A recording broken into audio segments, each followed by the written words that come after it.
Kan ada mungkin ya dari kalian yang nyukurnya itu gitu.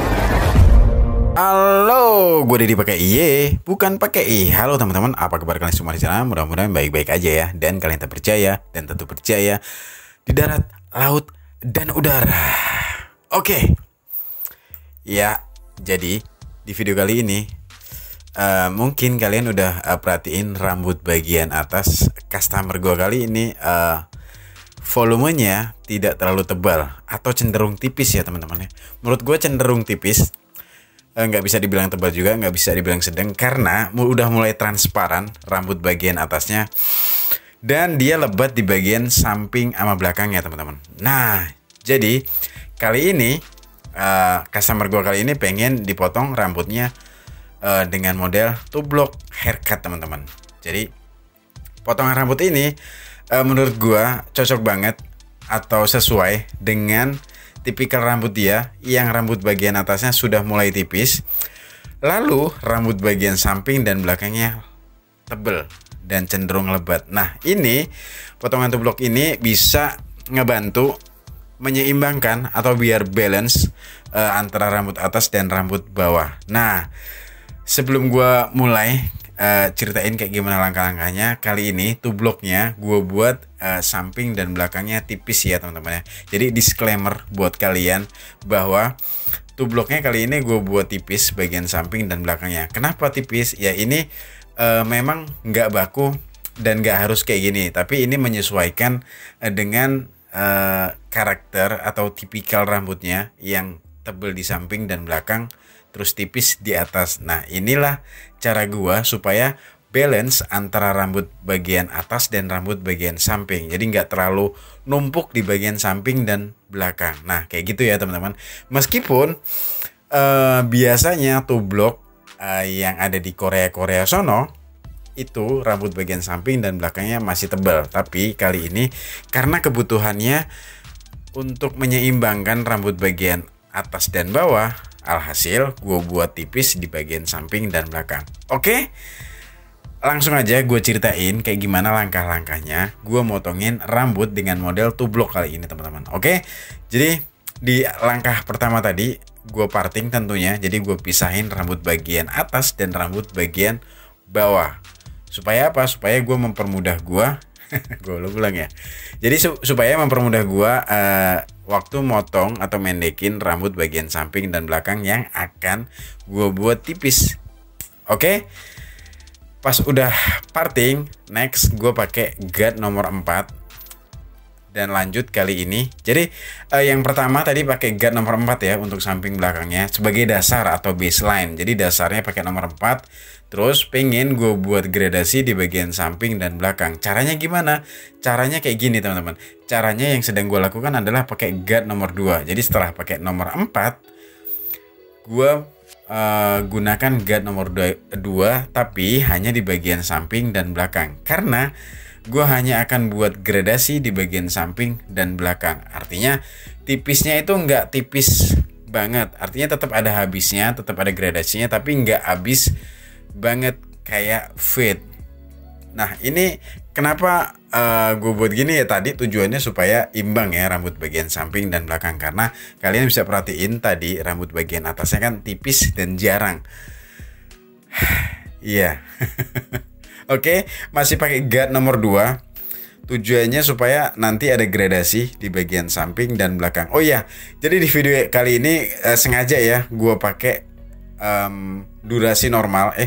Bukan durasi normal tapi kecepatan normal. Artinya mungkin gue potong yang nggak perlunya aja gue buang. Jadi yang gue masukin yang perlu gue sampaikan ke kalian, gue tunjukkan supaya kalian tahu kayak gimana speed gue nyukurnya atau langkah-langkah nyukurnya. Nah, karena speed ini juga mempengaruhi kenyamanan customer teman-teman. Jadi buat kalian yang tukang cukur, perhatikan kecepatan atau speed kalian dalam mencukur. Menurut gue yang gue lakukan ini udah ideal. Artinya bukan berarti benar ya. Ini menurut gue ideal. Ingat, ini bukan suatu pembenaran. Jadi menurut gue dengan speed yang kayak gini, customer yang gue cukur itu akan merasa lebih nyaman ngerasain gosokan mesin di kepalanya. Artinya inilah Kan ada mungkin ya dari kalian yang nyukurnya itu gitu. Jadi temponya kayak gitu atau ada yang lambat. Nah, ini menurut gue sedang sih, lambat enggak, terlalu cepet juga enggak. Jadi ini gue bisa mengontrol tekanan alat gue ke permukaan kepala dia supaya dianya ngerasanya nyaman juga, nggak terlalu digosok-gosok kepalanya. Terus ya gue akan melakukan atau gue akan menggunakan waktu yang lebih efisien juga. Jadi cepat juga, dibilang cepat juga enggak, dibilang lambat juga enggak, tapi tujuannya lebih untuk supaya pas gue nyukur itu membuat customer gue nyaman. Nah, jadi kayak gitu teman-teman, alasan gue pakai tempo atau durasi atau gerakan-gerakan yang gue tunjukkan di video ini. Ya hampir rata-rata tempo atau kecepatannya ya seperti ini normalnya gue nyukur. Oke. Kayak gitu ya. Langkah-langkahnya pokoknya masih sama. Biasanya kan gue buat taper supaya ada gradasi di bagian samping dan belakangnya. Pokoknya udah tahu deh gimana langkah-langkahnya. Yang penting kali ini gue pengen lebih share faktor-faktor selain step by stepnya atau guard-guardnya. Karena kalau lo hanya pengen tahu guard-guard yang gue gunakan, menurut gue sudah banyak channel yang menunjukkan hal itu. Jadi gue lebih pengen ada sesuatu yang pengen gue sampaikan selain langkah-langkahnya atau guard yang dipakai. Karena gue jadi gue beranggapan bahwa ya kalian pasti tahu lah guard yang gue pakai. Nah, kayak contohnya kayak kali ini gue lagi pakai guard nomor 1. Pokoknya kalau kalian tukang cukur pasti tahu deh guard yang gue pakai. Yang penting gue sudah sampaikan tadi ya. Gue jadi agak belibet nih. Jadi gue sampaikan tadi dimulai dari guard nomor 4, terus 2 samping belakang, terus ya untuk membuat sebuah gradasi pasti dibutuhkan guard yang lebih pendek atau di bawah nomor 4. Gue langsung lompat ke nomor 2 karena menurut gue dengan pakai nomor 2 gue bisa konekin ke nomor 4 gitu deh pokoknya. Jadi kalian bisa cobain. Walaupun baseline-nya pakai guard nomor 4 itu bisa dikonekin langsung pakai guard nomor 2 gitu ya artinya ya. Menurut gue mudah-mudahan kalian paham. Pernah ada pertanyaan, Bang, kapan di saat kita buat baseline-nya itu pakai guard nomor 4, kapan di saat kita pakai guard nomor 3 atau nomor 2? Nah, itu tidak ditentukan saat-saatnya, tapi ditentukan dengan selera customer kita tentunya. Jadi sebelum kita nyukur pasti ada diskusi model rambut apa yang akan kita buat, bener nggak? Jadi kita nanya, Mas, Pak, atau Om mau potong kayak gimana? Potong kayak gini, pengen tipis atau enggak? Pengen tipis, tipisnya sampai habis atau enggak? Nah kayak gitu-gitu aja teman-teman. Jadi gue sarankan lebih ke bahasa awam aja. Lo jangan beranggapan bahwa customer lo tahu nama-nama model rambut. Bener nggak? Yang harus tahu tuh kita tukang cukurnya. Yang harus lebih paham itu kita.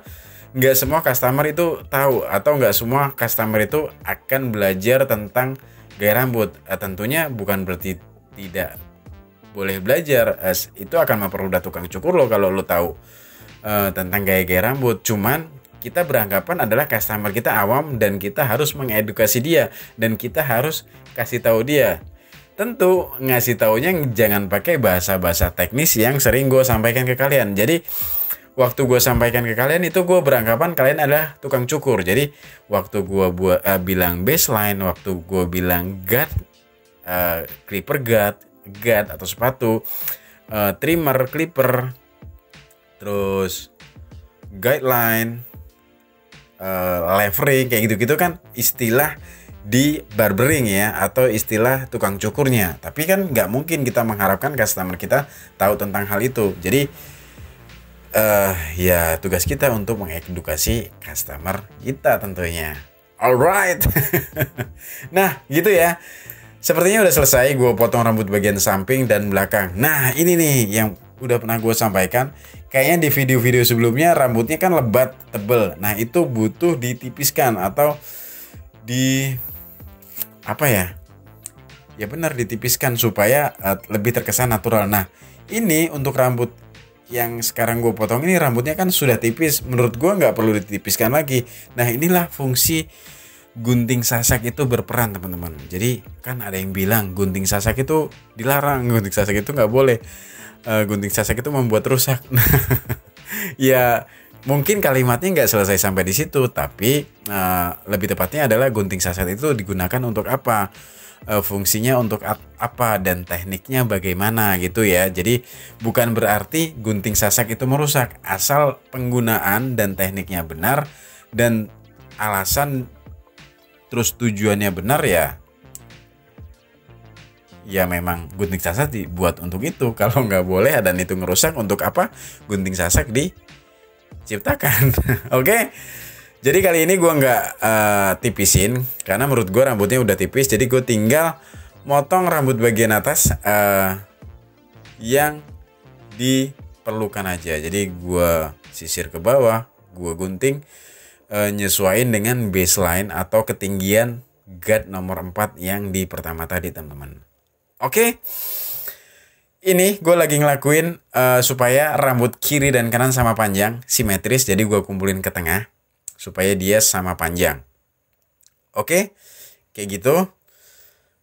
Setelah ini sih ya udah tinggal checking aja sedikit. Terus depannya dia pengen seberapa. Jadi pengen gue keringin dulu supaya customer gue tahu. Depannya sih belum gue potong sebetulnya. Dia pengen sepanjang apa. Nah, ya gue pengen kasih tips ke kalian untuk motong area depan itu hati-hati. Cukup sedikit-sedikit aja karena rambut bagian depan itu sangat riskan untuk menentukan model rambut, teman-teman. Jadi lo harus betul-betul diskusikan rambut depan customer lo itu pengen sepanjang apa. Boleh kita pakai patokan alis atau kita pakai patokan mata. Dia pengen pas alis atau dia pengen di atas alis atau dia pengen kena mata, kayak gitu. Jadi patokannya ya. Kalau rambut bagian depan patokannya alis atau mata, terus bagian samping itu telinga. Nah kalau bagian belakang sih tinggal nyesuaiin aja. Dia pengen dipotong atau enggak, dia pengen tipis atau enggak. Tapi tetap ada patokannya sebenarnya, tergantung kepala belakangnya itu nonjol atau enggak gitu, kayak gitu pokoknya. Oke lah, selesai ya. Kira-kira kayak gini ya. Gue motong rambut dengan model tublok di rambut yang sudah tipis, teman-teman. Jadi kayak gimana langkah-langkahnya yang sudah gue tunjukkan lagi. Jadi yang gue sampaikan adalah faktor-faktor selain nyukurnya. Oke, sepertinya gue Didi pakai iye, bukan pakai pamit. Sampai jumpa di video-video gue selanjutnya. Mohon maaf kalau memang ada kata-kata gue yang salah dan tidak berkenan. Alright, terima kasih and bye.